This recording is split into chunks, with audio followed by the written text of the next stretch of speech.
Hi, നമ്മൾ കണ്ടിട്ട് കുറച്ച് നാളായല്ലേ. എൻ്റെ പേഴ്സണൽ ലൈഫിലും കുറേ ചേഞ്ചസ് വരുന്നുണ്ട്. ഞാൻ എൻറോൾ ചെയ്ത കാര്യം പറഞ്ഞല്ലോ. ആസ് എൻ അഡ്വക്കേറ്റ് ഞാനിപ്പോൾ ഒരു ഓഫീസിലും വർക്ക് ചെയ്യുന്നുണ്ട്. അപ്പോൾ ഈ സമയം ആ, ക്രമീകരിച്ച് പോകാനൊക്കെയുള്ള ബുദ്ധിമുട്ട് ഒരു ഫാക്ടറായിരുന്നു. പിന്നെ മറ്റ് പ്രധാനപ്പെട്ട റീസൺസ് എന്ന് വെച്ചാൽ ഇപ്പോൾ ഇൻ്റർനാഷണൽ റെലമിലും ഒക്കെ ആണെങ്കിൽ മെയിൻ ഇഷ്യൂ US ഇറാനും തമ്മിലുള്ള US ആൻഡ് ഇസ്രായേൽ അവർ നടത്തിയ അറ്റാക്സ്, പിന്നെ അതിൻ്റെ കോൺസിക്വൻസസ്. ഇറാൻ മിഡിൽ ഈസ്റ്റിലെ പല രാജ്യങ്ങളിലും ഉള്ള US ഫെസിലിറ്റീസിന് നേരെ അറ്റാക്ക് നടത്തിയിരുന്നല്ലോ. അതൊക്കെയായിരുന്നു ഞാൻ മെയിനായിട്ടും അപ്പം ആ സമയത്ത് സംസാരിക്കാത്ത ഒരു കാരണം എന്ന് പറഞ്ഞാൽ അത് അതിൻ്റെ അപകട നില വളരെയധികം കൂടുതലായിരുന്നു. ഇന്ത്യയെ കൂടുതലധികം റിഫ്ലക്റ്റ് ചെയ്യുന്ന കാര്യമായിരുന്നു. ആൻഡ് നമ്മുടെ കോൺസ്റ്റിറ്റ്യൂഷൻ നമുക്ക് ഒബ്വിയസ്ലി റൈറ്റ് ടു സ്പീച്ച് ഉണ്ട്, ബട്ട് അതിന് കുറേ ലിമിറ്റേഷൻസ് ഉണ്ടല്ലോ. അതിലൊന്നെന്ന് വെച്ച് കഴിഞ്ഞാൽ മറ്റ് രാജ്യങ്ങളായിട്ടുള്ള ഫ്രണ്ട്ലി റിലേഷൻസിന് ഭംഗം വരുന്ന രീതിയിൽ സംസാരം പാടില്ല. Sovereignty of the state, integrity, diplomatic relations, ഇങ്ങനത്തെ കാര്യങ്ങൾക്കൊക്കെ വേണ്ടിയിട്ട് പല ലിമിറ്റേഷൻസ് ഉണ്ട്. അപ്പോൾ അതിനെ മാനിച്ചുകൊണ്ട് കൂടിയാണ്. പിന്നെ എനിക്കും ഇപ്പോൾ ഈ ന്യൂസിലൊക്കെ കിട്ടുന്ന ഇൻഫർമേഷൻ അല്ലാണ്ട് കൂടുതലായിട്ട് എനിക്കൊരു ഡിഫറെൻ്റ് ഒപ്പീനിയൻ പറയാനൊന്നും ഈ വിഷയത്തിൽ കിട്ടുന്നില്ലായിരുന്നു. പല കാര്യത്തിലും എനിക്കും ഇപ്പോഴും ക്ലാരിറ്റി സത്യത്തിൽ കുറവാണ് എന്നുള്ളത് സത്യം തന്നെയാണ്. നമ്മുടെ ഭാഗത്തുള്ള കുറവ് നമ്മൾ തുറന്നു പറയണമെന്നുള്ള ഒപ്പീനിയനാണ്. അതുകൊണ്ട് ഞാനതും തുറന്നു പറയുന്നു. എനിവേ, എനിക്കിപ്പോൾ തോന്നുന്നതെന്ന് വെച്ച് കഴിഞ്ഞാൽ ഇപ്പോൾ ലൈക്ക് US നേവി ബ്ലോക്കേഡ് ഏർപ്പെടുത്തിയിരിക്കുകയാണ് ഇറാന് ചുറ്റുമായിട്ട്. ഇവർ എന്ത് ഭാവിച്ചാണെന്ന് ഒരു ഐഡിയ ഇല്ല. ഇതിൽ കൂടുതൽ റെസ്പോൺസിബിൾ ആയിട്ടുള്ളത് US തന്നെയാണ്. ഇസ്രായേലിന് പറയാൻ ഇപ്പോൾ October 7 അറ്റാക്ക്, അതിനെതിരെയുള്ള റിറ്റാലിയേഷൻ്റെ ഒക്കെ റീസൺ ഉണ്ടാവും. ഓക്കെ, ബട്ട് US ഇതിൽ സ്വന്തം രാജ്യത്തിലെ ആൾക്കാരെക്കാളും വലുതാണോ ഇസ്രായേൽ? ഇപ്പോൾ ഡ്യുവൽ സിറ്റിസൺഷിപ്പ് ഉള്ള സിറ്റിസൺസ് ഒക്കെ ഉണ്ട് അമേരിക്കയിലും. ഇസ്രായേൽ ഒരേ ടൈമിൽ സിറ്റിസൺഷിപ്പ് കീപ്പ് ചെയ്യുന്നവർ അവരുടെ മരണത്തിന് ഉള്ള കാര്യം. പക്ഷെ ഇതൊന്നുമല്ല അവർ പറയുന്നത്. ലൈക്ക് അവർ ന്യൂക്ലിയർ വെപ്പൺസ് ഇറാനുണ്ട്, അപ്പോൾ അതിൻ്റെ എൻറിച്ച്മെൻറ്റ് തടയുക, അങ്ങനത്തെ കാര്യങ്ങളൊക്കെയാണ് അവർ പറയേണ്ടത്. പക്ഷേ US ലോകത്ത് ഒരു ആറ്റം ബോംബ് ഇട്ടേക്കുന്ന രാജ്യം US തന്നെയാണ്. So who gives them power to do these kind of things? ഇവിടെ ഒരു UN എന്ന് പറഞ്ഞൊരു നോക്കുകുത്തി നിൽക്കുന്നുണ്ട്. ഇതൊക്കെ കൂടുതൽ പ്രൂവ് ചെയ്തുകൊണ്ടിരിക്കുകയാണ് നമ്മൾ പിന്നെയും പറയുന്ന കാര്യങ്ങൾ. ഇത് UN പ്രസക്തി ഇന്നില്ല. UN വെച്ച് കഴിഞ്ഞാൽ അവർക്ക് പറയുന്ന അവരുടെ പ്രിൻസിപ്പിൾസിനാവട്ടെ, UN ജനറൽ സെക്രട്ടറിയോ മറ്റ് അംഗങ്ങൾക്കോ ഉള്ള ജനറൽ അസംബ്ലിക്കോ ഉള്ള അവർ പറയുന്ന കാര്യങ്ങൾക്കുള്ള എൻഫോഴ്സിബിലിറ്റി അത് വളരെ വളരെ കുറവാണ്. ഇപ്പോൾ ലോകത്താണെങ്കിൽ അന്താരാഷ്ട്ര തലത്തിൽ ഒരു ഡിസിഷൻ മേക്കർ, ഇമ്പാർഷ്യലായിട്ടുള്ള ഒരു ഡിസിഷൻ മേക്കറുടെ ആവശ്യം കൂടി വരികയാണ്. ഓരോ ഇഷ്യൂസ്, കോവിഡ് മുതലുള്ള കാര്യങ്ങളൊക്കെ ആണെങ്കിൽ ഇപ്പോൾ ഒരു രാജ്യത്തിന് മാത്രമായിട്ട് അതിൽ ഒരു പ്രോപ്പർ സൊല്യൂഷൻ കണ്ടെത്താൻ സാധിക്കില്ല. ബിക്കോസ് ലൈക്ക് അവർക്ക് മെയിനായിട്ടും അവരുടെ സിറ്റിസൺസിൻ്റെ ഇൻട്രസ്റ്റ്, അവരുടെ രാജ്യത്തിൻ്റെ ഇൻട്രസ്റ്റ് സെക്യൂർ ചെയ്യാനേ അവരെപ്പോഴും നോക്കുകയുള്ളൂ. അതിനെ ബേസ് ചെയ്ത് അവർ ഡിസിഷൻസ് എടുക്കുകയുള്ളൂ. അവർക്ക് ടെറിട്ടോറിയൽ ലിമിറ്റേഷൻസ് ഉണ്ട്. അപ്പോൾ മറ്റ് പല രാജ്യങ്ങളിലായിട്ട് വ്യാപിച്ച് നിൽക്കുന്ന ഒരു പ്രോബ്ലം സോൾവ് ചെയ്യാൻ വേണ്ടിയിട്ട് ഒരു ഏകീകൃത ഇൻസ്റ്റിറ്റ്യൂഷൻ അന്താരാഷ്ട്ര തലത്തിൽ വേണ്ടതാണ്. അത് ഇല്ലാത്തടത്തോളം കൂടുതൽ പ്രശ്നങ്ങൾ വഷളായി വരികയുള്ളൂ. ഇനിയിപ്പോൾ ഈ റഷ്യ യുക്രൈൻ വാർ വന്നിരുന്നു. ആദ്യം ഇസ്രായേലിലേക്ക് October 7 അറ്റാക്ക് വന്നു. അതിന് റിറ്റാലിയേഷനായിട്ട് ഹമാസിനെതിരെ, ഗാസയ്ക്കെതിരെ. ഇപ്പോൾ അതിനൊപ്പം അറ്റാക്ക് ചെയ്ത Syria, Jordan, Lebanon, Iran, Hezbollah, Houthi, ഇവർക്കൊക്കെതിരെ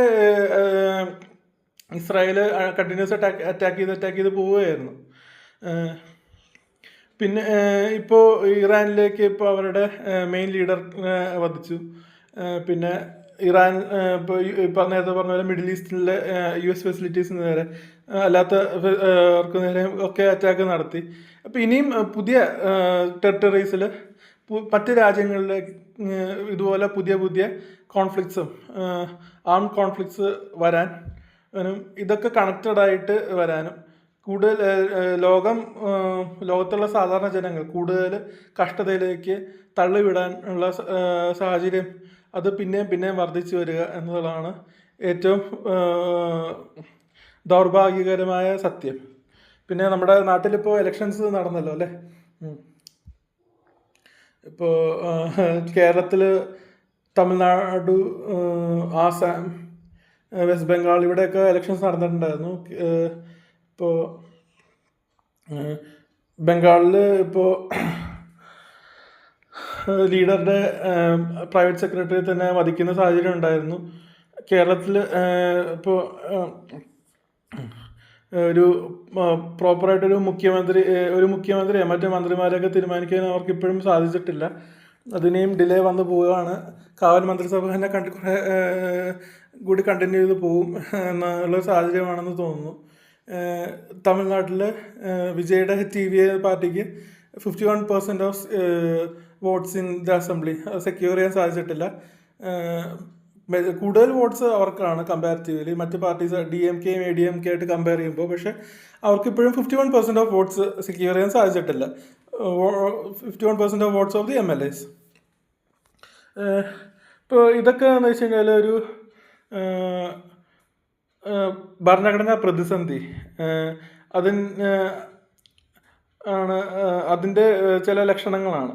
ഇപ്പോൾ ഇതൊക്കെ ഇനി എങ്ങനെ സോൾവ് ചെയ്യാമെന്നും നമ്മളിപ്പോൾ ആലോചിക്കണം. ഇതിൽ നിന്ന് ഇപ്പോൾ പ്രശ്നങ്ങൾ എല്ലാ സിസ്റ്റത്തിലും ഉണ്ടാവും. പക്ഷെ അത് ഐഡൻറ്റിഫൈ ചെയ്ത് അത് സമയത്ത് സോൾവ് ചെയ്ത് ഇനി അത് ആവർത്തിക്കാതിരിക്കാൻ നമ്മൾ ശ്രമിക്കേണ്ടതാണ്.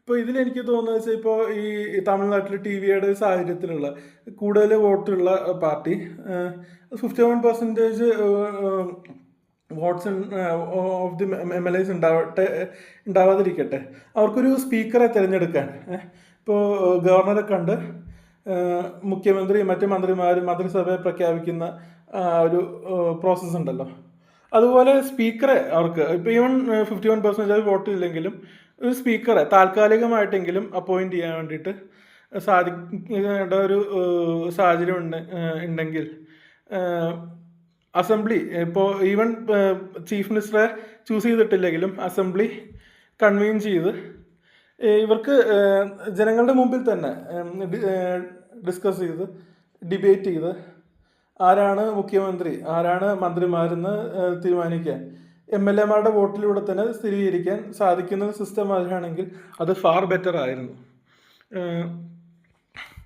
ബട്ട് അൺഫോർച്ചുനേറ്റ്ലി ഇപ്പോഴത്തെ സിസ്റ്റത്തിൽ ഈ ഇലക്ഷൻസ് കഴിഞ്ഞാൽ ഗവർണറെ കണ്ട് മുഖ്യമന്ത്രിയും മന്ത്രിമാരും പ്രഖ്യാപിക്കുന്ന ഒരു സിസ്റ്റം, അതിൻ്റെ ഒരു അതുകൊണ്ടുള്ള ഇഷ്യൂ ആണ് ഇപ്പോൾ നിലനിൽക്കുന്നതെന്നാണ് എൻ്റെ ഒരു അഭിപ്രായം.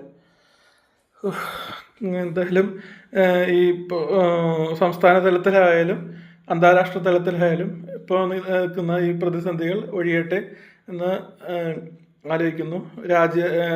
നാഷണൽ ലെവലിൽ നോക്കുകയാണെങ്കിൽ ഇപ്പോൾ പ്രശ്നങ്ങളൊക്കെ അതേപോലെ തന്നെ പോകുന്നു. എന്നാൽ ഇത്തിരി ഇമ്പ്രൂവ്മെൻറ്റ് വന്ന ഏരിയകളിൽ അത് കണ്ടിന്യൂ ചെയ്ത് പോകുന്നു. ഓപ്പറേഷൻ സിന്ദൂറിൻ്റെ കൂടുതൽ തെളിവുകൾ ആർമി പുറത്തുവിട്ടിരിക്കുകയായിരുന്നു 2 ദിവസം മുമ്പ് അല്ലേ. അഫ്ഗാനിസ്ഥാനും പാകിസ്ഥാനും തമ്മിൽ വലിയൊരു കോൺഫ്ലിക്റ്റ് ഉണ്ടായിരുന്നു ഈ അടുത്ത്. ഇറാൻ ഇഷ്യൂവിൽ മീഡിയാസിന് മുമ്പിൽ അത് മുങ്ങിപ്പോയി. ബട്ട് ഇത് നമ്മുടെ രാജ്യത്തിന് തൊട്ടടുത്ത് തന്നെ നടന്ന എന്നുള്ളത് കൂടുതൽ ഭീകരമാക്കുന്നു ഈ സാഹചര്യം. countries